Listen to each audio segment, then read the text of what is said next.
Se você puder, aplauda Ele, aquele que era, aquele que é e aquele que há de vir. Nós te amamos, Jesus, nós te amamos, Jesus. Essa igreja é tua, nós te amamos, Pai. Nós não vamos recuar, nós permaneceremos, mesmo que tudo se levante contra nós. Há um Deus que batalha as nossas batalhas, há um Deus que comprou a nossa luta. Não foi hoje, há mais de 2000 anos atrás, o Senhor disse para o inferno: eles têm um nome, eles têm paternidade, eles têm um selo, e esse selo é o selo do Espírito, e há em nós o mesmo Espírito que ressuscitou Jesus Cristo dos mortos. Não recuaremos, permaneceremos de pé, mesmo que tudo ao nosso redor pareça não fazer sentido. Não importa se existe caos, se existe guerras, epidemias, não importa a quantidade de notícias ruins que nos cercam, nós confiamos no Deus da nossa salvação. O Senhor é a nossa esperança, o Senhor é a nossa confiança, o Senhor é o guarda que não descansa, permanece de dia e de noite nos livrando de todo o mal.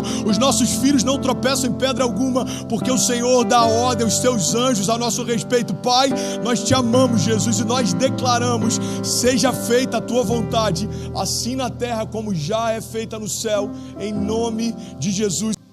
Eu lembro que depois que eu voltei da internação, eu fiquei internado um tempo. Para quem nunca ouviu essa história, você já deve ter ouvido 1000 vezes, mas é a única história que eu tenho de quase morte, então não tem outra para contar. Eu lembro que quando eu voltei, primeiro café da tarde que eu tomei em família, primeiro jantar, primeiro apelo que eu fiz depois que eu saí da internação, primeira mensagem que eu preguei, só me vinha um pensamento na minha mente. Eu pensava assim: esse culto poderia nunca ter acontecido, esse café poderia nunca ter acontecido, esse jantar poderia nunca ter acontecido. Irmão, quando a gente chega ao ponto de quase perder tudo, a gente valoriza o pouco que tem. E sabe o que é melhor? Saber que quando a gente entende o valor do pouco, Deus nos coloca sobre o muito também. Aquele que é fiel no pouco, sobre o muito será colocado. Sabe, a mensagem hoje é: não desista. Diga: eu não vou desistir. Diga: eu não vou parar, eu não vou recuar. Não pare, não desista. Eu postei algo essa semana e compartilhei algumas chaves que deixaram mais leve a minha jornada. E é sobre isso que eu quero falar. Sabe, quando a gente tem esse entendimento, algumas coisas ficam mais leves, irmão. A primeira coisa que eu quero compartilhar com você é uma verdade óbvia, mas nem sempre a gente lembra dela. E entre um topo e outro, a gente sempre vai enfrentar os vales. Vocês já te disseram isso, mas eu vou te dizer hoje: não dá para ir levitando entre um topo e outro.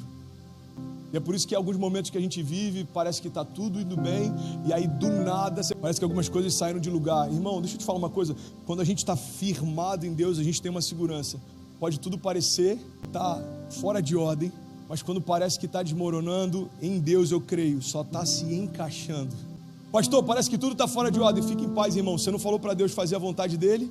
Você crê que o que a palavra diz é uma verdade? Então, a palavra diz que a vontade de Deus é boa, agradável e perfeita. A palavra diz que aquilo que Ele tem para nós, a riqueza que Deus tem para nós, não acrescenta dores. A palavra de Deus diz que a paz que Deus nos dá não é como o mundo dá. Então, se você está em Deus, se você entregou para Ele o controle, se você entregou para Ele o governo, fique em paz. Se parece que está tudo desmoronando, na verdade, no plano de Deus está tudo se encaixando, amém? A verdade é que se a gente tivesse casado com algumas namoradas que a gente teve, talvez se a gente tivesse entrado em alguns negócios que a gente desejou, talvez se algumas orações que a gente fez, pedindo tanto para que Deus realizasse, se elas estivessem se cumprindo, provavelmente você não estaria onde você está hoje. Então entenda uma coisa: não em Deus também é a resposta. Não em Deus também é a resposta. Deus, eu preciso de uma resposta. Aí Deus fala: não. A gente fala: não, eu preciso de uma confirmação. Aí Deus manda outra pessoa confirmar. Qual a resposta? Não. Não, peraí, eu acho que ele não está entendendo. Senhor, eu preciso de uma resposta. Na verdade, muitas vezes a gente está dizendo: Senhor, eu preciso a resposta que eu quero. E Deus está falando aí: quando a resposta que você quer é o que te mantém, você pode se frustrar. Mas quando a resposta que eu te dou é o que eu tenho para você, irmão, fique em paz. Pode tudo estar desmoronando, mas você está guardado em Deus. Por isso a minha palavra é: entenda o que Deus tem para você, se firme a essas promessas e não desista. E a boa notícia que eu tenho para você, talvez não tão boa assim, se alguém estava acreditando que dava para ir levitando, é que entre um topo e outro você vai ter que enfrentar vales. Jornada de fé não diz respeito apenas a gente saber lidar com os topos, diz respeito principalmente a gente permanecer de pé nos vales. Momentos em que coisas parecem que não estão acontecendo, parece que algumas coisas não estão fluindo, parece que algumas coisas não estão sendo da forma que a gente imaginou que estavam. É exatamente isso que separa meninos de homens. Bom, a maior parte das pessoas que eu conheço que abriram mão da sua jornada de fé não é porque eram menos apaixonadas por Jesus do que eu. Às vezes a gente olha para alguém que estava firme na fé e que se afastou, não julgue, não tem a ver com quanto ele é apaixonado por Jesus ou não. A grande verdade é que a maior parte das pessoas que desiste no meio do caminho é porque colocaram sua perspectiva no que se levanta contra si, não naquilo que guarda em meio a qualquer levante. Sabe, se a gente for olhar para o tamanho dos gigantes, a gente vai ter medo. Se a gente for olhar para a força das ondas, a gente vai ter medo. Se a gente for olhar para algumas palavras contrárias, a gente vai ter medo. É por isso que Jesus está falando aí, para de olhar para tudo isso e olha para mim. Porque quando você olhar em mim, você vai ver no meu rosto a face e a paz que excede todo entendimento. Então você vai falar como os discípulos falavam: ei, Senhor, por acaso você não se preocupa que a gente morra? Tem uma tempestade acontecendo, os discípulos estão desesperados, achando que Jesus não se importa.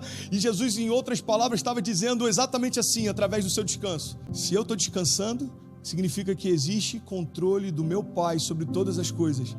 Descanse também. Sabe o que é interessante? Tempos depois, Jesus está no Getsemane a ponto de ser entregue, crucificado, e ele fala para os discípulos: ei, não durmam, eu preciso que vocês orem comigo, não descansem, eu preciso que vocês fiquem comigo.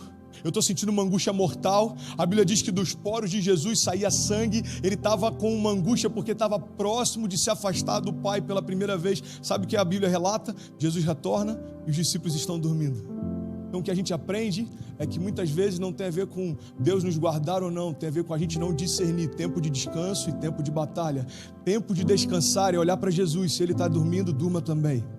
Tempo de batalhar é olhar para Jesus, se Ele fala marche, continua marchando. Se Ele fala avance, continua avançando. Se Ele fala não temas, eu sou contigo, não tenha medo, irmão. Tem a ver com a gente discernir o que Deus fala, só isso. Pastor, é difícil, depende. Quando Kézia não gosta de algo que eu falo num jantar com outro casal, uma olhadinha dela eu já sei que ela está falando. Tem um esposo que entende o que eu estou falando? Um olhazinho, tá bom, já entendi, captei vossa mensagem. Quando Cecília faz alguma coisa que eu não curto, um olhar ela já entende. Eu acho que eu dei mole. Então entenda, a maior parte das nossas crises gira em torno da gente acreditar que Deus não fala. A grande verdade é que a maior parte das nossas crises acontece por a gente não entender o que Deus fala. Deus não está em silêncio. A gente que está ouvindo conselhos demais a ponto de não considerar os dele.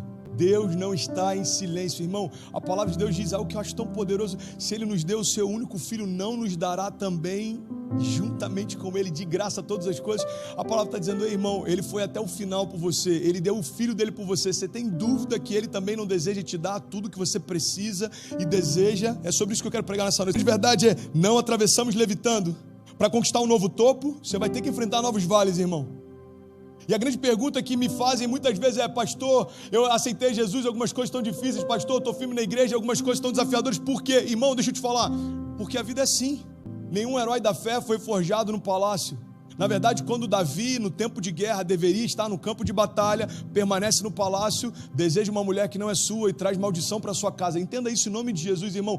Todo herói da fé foi forjado em meio a tempestades. Existe um ditado popular que diz que marinheiro bom não é feito em mar calmo, porque você confia em um marinheiro que já enfrentou outras tempestades. Se esse marinheiro chegar para você e falar assim: ei, fique em paz, vai dar tudo certo, você descansa. Por quê? Porque esse cara já venceu tempestades antes dessa, ele sabe o que está falando. Quando alguém diz para você: ei, você está em meio a um desafio, fique em paz, vai dar tudo certo, você sabe o que vai te dar segurança? Saber que esse cara não fala de uma fé teórica, mas ele carrega em si as marcas do evangelho que crê. Paulo diz: olha, eu carrego no meu corpo as marcas do evangelho que eu prego. Paulo está dizendo o seguinte: eu não estou pregando teoria, eu tenho vida com Deus e a minha história com Deus me deixou marcas. A Bíblia diz que Paulo naufragou inúmeras vezes. Bom, vamos ser sinceros, se alguém naufragou mais de 2 vezes, vamos combinar, não é um bom companheiro de viagem para você fazer um cruzeiro. Você está comigo? Ei, vamos fazer um cruzeiro? Vamos, claro, você já fez? Ah, fiz 2 vezes. E aí, gostou? Eu naufraguei nas 2. Acabou, irmão, a pessoa está me procurando, eu já fui. Paulo não era o melhor companheiro de viagem para o navio, mas sabe qual é a grande história dele com Deus? Os navios naufragaram, Paulo não. Os navios se desfizeram em meio às ondas fortes, Paulo não. A Bíblia diz que quando ele chega em uma dessas ilhas, os homens estão lá reunidos em meio a uma fogueira, fazia frio. Eles estão fazendo uma fogueira, Paulo então pega um dos gravetos e quando ele vai pegar uma serpente, a serpente pica ele, todo mundo olha para Paulo e começa a falar: esse homem é amaldiçoado, porque os deuses tentaram matá-lo através das ondas e não conseguiram, agora estão tentando matar através do veneno da cobra, esse cara é amaldiçoado. Sabe o que acontece? A Bíblia diz que fica todo mundo olhando para ele, esperando ele inchar e morrer. O tempo passa, Paulo não incha, Paulo não morre, e aí muda a história. Eles começam a dizer, esse cara é um Deus, porque nem o veneno de uma cobra foi capaz de paralisá-lo. A perspectiva desses homens na ilha é exatamente como a perspectiva da multidão ao nosso redor. Quando algo vai mal, eles entendem, e no final da história, quando algo vai bem, eles entendem, Deus está com esse cara. Só que a grande verdade é que Deus não está com você ou deixou de estar com você de acordo com o que você vive. Deus sempre esteve ao seu lado, apesar do que você vive. Então a mesma multidão que dizia, ei, Hosana, a mesma multidão que celebrava a entrada dele, agora diz, crucificam. Agora numa perspectiva inversa, a mesma multidão que diz, ele é endemoniado, ele é amaldiçoado, agora diz, ele é um Deus, nos abençoe. Entenda isso, eu quero deixar um princípio claro, não se mova pela multidão, não se mova pelo que dizem, não se mova pelo que pensam, não se mova pelo que os seus olhos tentam te dizer. Por quê? Porque nós não caminhamos pelo que vemos, caminhamos pelo que cremos. A palavra de Deus continua sendo a base segura para construirmos os nossos dias. Agora, como obedecer se a gente não sabe o que Ele espera de nós? Como confiar se a gente ainda não discerniu a palavra que Deus tem para nós? Aí deixa eu te falar uma coisa, não desista, mas também não descanse enquanto não discernir o propósito que você carrega, a razão pelo qual você foi gerado, aquilo que Deus tem para você, os projetos que Ele tem para você. Por que tem tanta gente ansiosa com vazio existencial, pastor? Porque a gente já acreditou numa mentira de que o sentido da nossa história é ser feliz. Eu estava pensando nisso esses dias, eu estava olhando a nossa casa, a gente mora num apartamento relativamente pequeno, muito bem localizado, mas pequeno, e eu vendo Cecília dormindo em paz, Kezinha dormindo em paz, eu pensando em tudo que a gente está vivendo na igreja, eu falei, uau, Deus, obrigado por não ter acreditado nessa mentira. Entenda isso em nome de Jesus. E sabe por que tem muita gente que sofre de comparação? Porque em algum momento acreditou que o propósito da sua história é ser feliz. Então, se parece que alguém é mais feliz do que você começa a questionar se de fato está vivendo a vida que deveria viver. Você está comigo? Pastor, o propósito da vida não é ser feliz? Não. O propósito da vida é se tornar quem Jesus te chamou para ser. E isso vai tornar você feliz. O problema é que às vezes a gente vai em busca das consequências sem entender a causa delas. Às vezes a gente vai em busca dos frutos sem querer plantar e esperar o tempo de sementes se tornarem raízes. Entenda isso, irmão. Tem muita gente correndo atrás da felicidade e depois de um tempo descobre que estava correndo atrás do vento. Irmão, se Deus é por nós, significa isso? E Ele é por você. Se Deus é por você, o que a palavra está dizendo é que a última palavra quem dá é Ele, quem provê é Ele, quem sustenta é Ele, quem te esconde é Ele, quem te guarda é Ele, quem faz você prosperar, quem faz você avançar, quem faz você romper. Por que enfrentamos desafios? Real life. Desafios, afrontas, batalhas, faz parte, mas deixa eu compartilhar alguns conselhos práticos. Eu vou bombardear você com alguns deles agora. Eu postei essa semana. Pastor, fala mais devagar para eu anotar. Não, assiste depois essa mensagem com calma. Eu tenho certeza que ela vai falar com você de uma forma diferente. Alguns conselhos práticos para você romper em meio às batalhas. Não recue em meio aos ataques. Não se apavore durante as tempestades. Não dê acesso a quem não te dá destino. Não se distraia no meio do processo. Não perca a confiança na promessa. Não se esqueça, você não está sozinho. A palavra diz, 2 Coríntios 4,16, por isso nós não desanimamos, embora exteriormente estejamos a nos desgastar, interiormente estamos sendo renovados dia após dia, pois os nossos sofrimentos leves e momentâneos estão produzindo para nós uma glória eterna que pesa mais do que todos eles. Sim, fixamos os olhos naquilo que não se vê, porque aquilo que não se vê é eterno. Invertendo o que a palavra diz, e aquilo que se vê é transitório. Por que a fé não é pelo que se vê, é pelo que crê? Porque você pode estar construindo uma história pautada em algo que passa. Deixa eu compartilhar algo com vocês.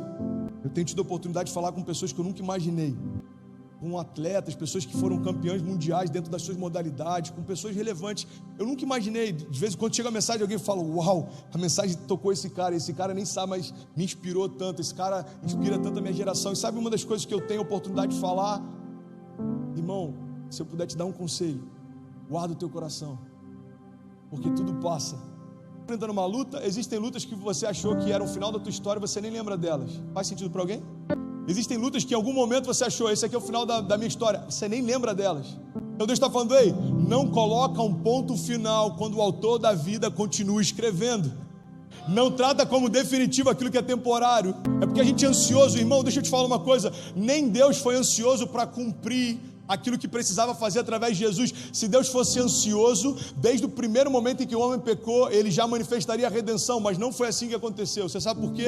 Porque Jesus não venceu imediatamente, mas Jesus venceu definitivamente. Jesus não foi encarnado como um homem pronto. Jesus veio no ventre de uma mulher, foi enxertado no ventre virgem, cresceu, precisou aprender a falar, precisou aprender a engatinhar. Ei, você já parou para pensar nisso? É quase didático o que Deus está fazendo através de Jesus.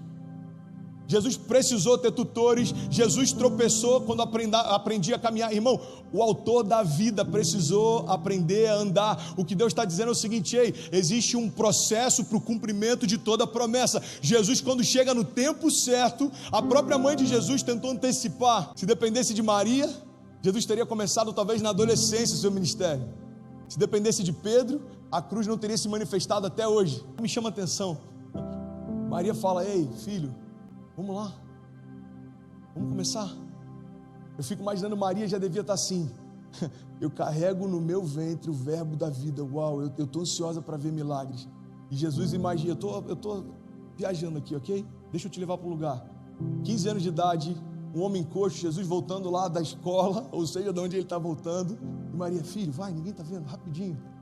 Mãe, não é chegada a minha hora. Eu acho que naquele momento da multiplicação da água, ele falou assim: mulher, porque ele já devia ter falado inúmeras outras vezes: não é chegada a minha hora, não é chegada a minha hora, não é chegada a minha hora. Até que acontece o do nada de Deus. Sou apaixonado pelo do nada de Deus. Tem um vídeo no meu canal que eu falo sobre isso. Eu estava lá em BH e me chamaram para uma entrevista lá no canal da nossa igreja, da Rede Super. E aí a entrevistadora falou: fala um pouco sobre essa questão de pessoas que estão crescendo influência, novos pastores, a nova geração. Fala um pouco sobre isso. Eu falei: sabe, eu acho interessante. As pessoas não me conheciam. Então, por exemplo, quem está vindo pela primeira vez, talvez você nunca me ouviu pregar. Aí daqui a 2 semanas, 6 meses, você vai olhar e falar: como assim? Tem 5.000 pessoas na igreja? Como assim? O que tinha de membros agora tem de kids? Aí o que a gente pensa? Uau, do nada a igreja explodiu. Alguém olha para a tua casa e fala: uau, do nada eles prosperaram. Alguém viu o teu ministério rompendo e fala: uau, do nada. Irmão, deixa eu te falar, de repente para Deus leva muito tempo para acontecer. Do nada se tornou visível aquilo que em secreto já está sendo gerado há muito tempo. Do nada foi colocado para fora aquilo que há muito tempo já é uma realidade dentro. Então o que Deus está falando para a gente é o seguinte: ei, aquietai-vos e sabei que eu sou Deus. Eu estou gerando algo dentro de você. Não se preocupa, não tenha pressa, não fique ansioso, porque do nada tudo vai mudar. Você está com... Sabe, essa é a parte da história que nem sempre a gente leva em consideração. Os gigantes não cairão do nada, as muralhas não cairão do nada, as tempestades não cessarão do nada, os ataques não cessarão do nada. Pastor, o que eu preciso fazer então? Simples: permanecer no lugar que Deus colocou você. Deus te deu uma família, então não importa o que se levante contra, irmão, continue no lugar que Deus colocou você. Deus te deu um ministério, Deus te deu uma empresa, Deus te deu um business, Deus te deu uma visão, Deus te deu uma ideia. Permaneça no lugar que Deus colocou você, porque as coisas não cessam do nada, mas quanto você permanecer, há esperança. Agora, se você recuar, a palavra diz: olha, nós não somos como aqueles que voltam atrás. Nós colocamos a mão no arado e certamente permaneceremos de pé, porque Deus é por nós e vai se cumprir o que Ele prometeu. Agora a gente precisa crer e confiar e descansar e permanecer. Mas eu sei que em algum momento da tua história essa mensagem pode fazer todo sentido. Talvez do teu lado está sentado alguém que está vivendo o maior romper da sua história, mas pode ser que do lado é alguém que está vivendo um momento de indecisões, de definições. Antes da gente começar o culto, um voluntário chegou para mim e falou: pastor, eu vi que você postou uma conversa sua com o Kezinho do WhatsApp, e ela falou que hoje seria uma noite de cura. Cara, isso é muito poderoso. Isso é igreja, irmão. Te expressa no virtual, mas não existe igreja local sem gente, comunidade, não existe. Isso é uma ilusão. E ele falou: pastor, eu recebi aquilo porque eu preciso de cura hoje. Aí eu subo para pregar e aí a minha mente fala: está tudo dando errado, está tudo sendo desafiador, mas o meu espírito fala: existe alguém que precisa de cura. Derrama uma palavra de vida essa noite, derrama aquilo que eu derramei sobre você. Renovo ao cansado, direção ao perdido, cura ao enfermo, liberdade ao cativo. Anunciar a boa nova do Senhor, anunciar o ano aceitável do Senhor. Sabe, a gente precisa entender que não dá para viver milagres se a gente não dá passos de fé. Milagres são reativos, irmão. A mulher do fluxo de sangue precisou romper no meio da multidão e se expor à morte para ser curada. Aquele cego que gritou: ei, Jesus, filho de Davi, tem compaixão de mim. A Bíblia diz que os discípulos tentaram calar a voz dele, e ele gritava ainda mais alto. Aquele homem paralítico que foi colocado por cima de um telhado, abriram espaço e colocaram ele na frente de Jesus, como se estivessem dizendo: não tem como você fingir que esse cara não está aqui. Ele precisou viver, ele viveu milagres, mas ele precisou dar passos de fé. Homens que iam atrás de Jesus, multidões que enfrentavam o sol, enfrentavam a fome, enfrentavam desafios. Jesus está do outro lado do rio, as pessoas atravessavam. Jesus agora está indo para tal cidade, as multidões seguiam. Por quê? Porque para viver milagres, você precisa dar passos de fé. Uma fé ativa libera milagres reativos. Uma fé ativa libera o sobrenatural. Você dá um passo, o céu se move. Pastor, e se eu ficar onde eu estou? Irmão, tem uma historinha, eu já contei ela aqui. Historinha do muro. O cara está no muro. Que bom que vocês estão aqui. O cara está em cima do muro e ele começa a ficar intrigado, porque do lado do céu está Jesus e os anjos falando: ei, vem para cá, cara, vem para cá, sai daí, vem para cá. E do outro lado ele olha, está Satanás e os seus demônios lá completamente apáticos. E depois de um tempo ele começa a ficar incomodado, ele vira para Satanás e fala: ei, do lado do céu eles estão aqui fazendo de tudo para que eu possa ir para lá, e por que vocês não estão preocupados? Ele falou assim: porque eu sou o dono do muro, você já está onde eu desejava que você estivesse. Entenda isso, irmão, em nome de Jesus. Não há neutralidade no reino. Omissão também é uma posição. Então viver apático em relação às suas promessas é como viver sem promessa alguma. Viver apático em relação ao teu chamado é como viver sem chamado nenhum. Viver apático em relação ao que Deus prometeu é como se Deus não tivesse prometido nada. Essa é a noite, irmão, da gente chegar para Deus e falar: Deus, me desculpa se eu olhei para os gigantes mais do que eu olhei para você. Me desculpa se eu olhei para os problemas mais do que eu olhei para a promessa. Hoje é a noite da gente ressignificar algumas coisas. Da gente não só falar da boca para fora, mas a gente crer: se Deus é por nós, quem será contra nós? Irmão, quantas coisas a gente enfrentou essa semana? Uma loucura, teve uma hora, eu não sei se você já viveu isso, que as notícias ruins nem te incomodam, você já começa a achar graça. Aí a pessoa fala assim: você está rindo, sei lá, deve ser de nervoso, irmão, porque eu nem perguntei mais, só não tem mais nada que pudesse acontecer, porque acontecia. Aí teve o lance do bombeiro, aí, não, aqui a gente vai resolver. Agora tem negócio do permit, a gente vai resolver. Agora tem negócio não sei o que, vai resolver. Aí chega hoje, eu estou numa reunião com pastores de 20 países diferentes. Aí daqui a pouco chega a notícia: olha, cortaram a luz da igreja. Eu falei: sangue de Jesus. Aí liga para a empresa de luz: a luz está paga. Aí, mano, o eletricista foi aí, foi. E aí, conseguiu resolver? Não, ele foi embora porque estava sem luz. Eu falei: irmão, o eletricista ir embora porque está sem luz é igual o cozinheiro ir embora porque não tinha almoço. Você está aqui para isso, irmão. Alô? Ajuda a gente. O único cara que podia resolver. Você fala: mano, não tem mais nada que pode acontecer. Pode. Começa a atacar minha sinusite. Eu estou com essa voz aqui de pato rouco. Eu falei: vai acontecer, irmão. Deixa eu te falar uma coisa. Tem dias que são desafiadores, mas qual é a nossa certeza? A nossa história não é uma foto. A nossa história é um filme. Essa igreja não se resume a uma noite. O teu casamento não se resume a uma briga. Os teus filhos não se resumem a um tropeço. A tua empresa não se resume a um momento difícil. A tua promessa não se resume a um pecado. Entenda isso em nome de Jesus. Às vezes a gente olha para algo que é temporário e fala: isso aqui determinou a minha história. E Deus está falando: não. Existem palavras de vida eterna que determinaram a tua história. Palavras de vida eterna. Palavras de vida eterna. Você dá um passo e o céu se move. Efésios 3:20 diz: aquele que é capaz de fazer infinitamente mais do que tudo que pedimos ou pensamos, de acordo com o seu poder que atua em nós. Que poder é esse, pastor? É simples, é o mesmo poder e espírito que ressuscitou Jesus Cristo dos mortos, habita em você. Então, dentro da tua casa, você pode declarar isso comigo: diga: na minha casa, diga, está disponível poder de ressurreição. Diga: não existe nada que aos meus olhos pareça morto e Jesus não possa ressuscitar. Irmão, entende isso em nome de Jesus.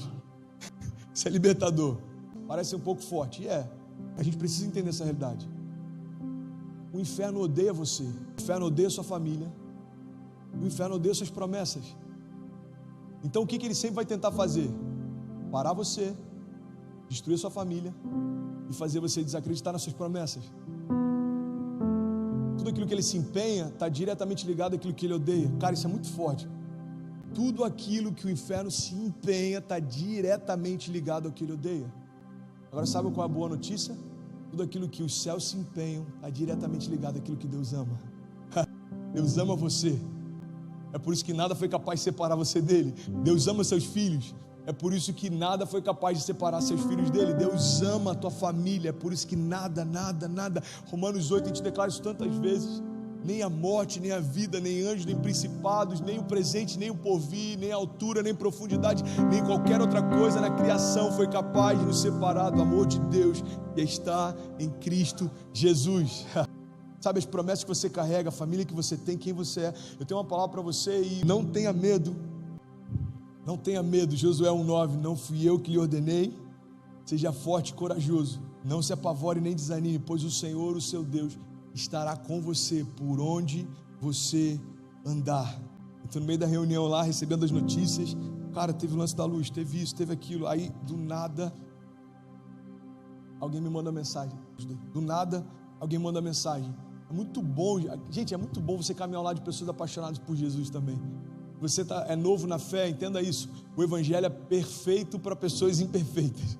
Não tem ninguém perfeito aqui, amém? Começando por mim. Mas é muito bom caminhar com quem é apaixonado por Jesus, porque no momento que você mais precisa, vai liberar uma palavra de vida sobre você. Aí eu estou lá no meio desse turbilhão, aí chega um jovem e manda aqui: pastor, eu estava orando aqui e senti de compartilhar com você. Salmo 91, um dos mais lidos, e talvez 90% de todas as Bíblias abertas dentro de estantes de casa que nunca foram lidas, estão abertas nesse salmo aqui. Você lembrou da casa da avó ou de alguma casa? Ok. Salmos 91, na nova linguagem, na nova tradução da linguagem de hoje, diz: a pessoa que procura segurança no Deus do Altíssimo e se abriga na sombra protetora do Todo-Poderoso, pode dizer a Ele: ó Senhor Deus, Tu és o meu defensor e o meu protetor. Tu és o meu Deus e eu confio em Ti. Deus livrará você de perigos escondidos e de doenças mortais. Ele o cobrirá com as suas asas e debaixo delas você estará seguro. A fidelidade de Deus o protegerá como um escudo. Você não terá medo dos perigos da noite e nem de assaltos durante o dia. Não terá medo da peste que se espalha na escuridão, nem dos males que matam ao meio-dia. Ainda que 1000 possam morrer ao seu lado, 10.000 ao seu redor, você não sofrerá nada. Você olhará e verá como os maus são castigados, porque você fez do Senhor o seu protetor e do Altíssimo o seu defensor. Por isso, nenhum desastre lhe acontecerá. A violência não chegará perto da sua casa. Deus mandará que os anjos dele cuidem de você para protegê-lo aonde quer que você for. Eles vão segurá-lo com as suas mãos para que nem mesmo seus pés sejam feridos nas pedras. Com os pés você esmagará leões e cobras, leões ferozes e serpentes venenosas, porque Deus diz: eu salvarei aqueles que me amam e eu protegerei os que reconhecem que eu sou Deus, o Senhor. E quando eles me chamarem, eu responderei, e eu estarei com eles nas horas da aflição. Eu os livrarei e farei que vocês sejam respeitados, e como recompensa eu lhes darei vida longa, e eu mostrarei que eu sou o seu Salvador. Você pode... Sabe, irmão, eu não sei você, mas tem momentos aqui, nessas últimas semanas, e visto a tudo que a gente está vivendo, eu sinto como se fosse um espírito de intimidação. Espírito de intimidação. Você vai entrar em lugares que você vai perceber um espírito de intimidação. Olhares. Em alguns lugares você vai perceber uma atmosfera como se você não fosse dali. Alguém já viveu isso em algum momento da tua história? Pessoas te olham de cima a baixo e falam: você não é daqui. Espiritualmente, ambientes em que você começa a construir algo e no mundo espiritual é como se alguém estivesse dizendo: ei, você não é daqui. Mas eu tenho uma palavra para você que tem me firmado em todas as estações que eu vivo isso. Porque desde que eu me rendi a Jesus, todo tempo eu experimento isso. Você sabe por quê? Porque todo tempo eu estou em lugares que eu não merecia estar, vivendo o que eu não merecia viver, conectando com pessoas que eu não merecia conectar. Então o espírito de intimidação é como se fosse o inferno falando: ei, você não pode passar daqui. Deixa eu te falar uma coisa: todas as vezes que o inferno tentar dizer para você: você não poderia estar aqui, sua resposta tem que ser para ele: então reclama com quem me colocou. Reclama com quem me colocou.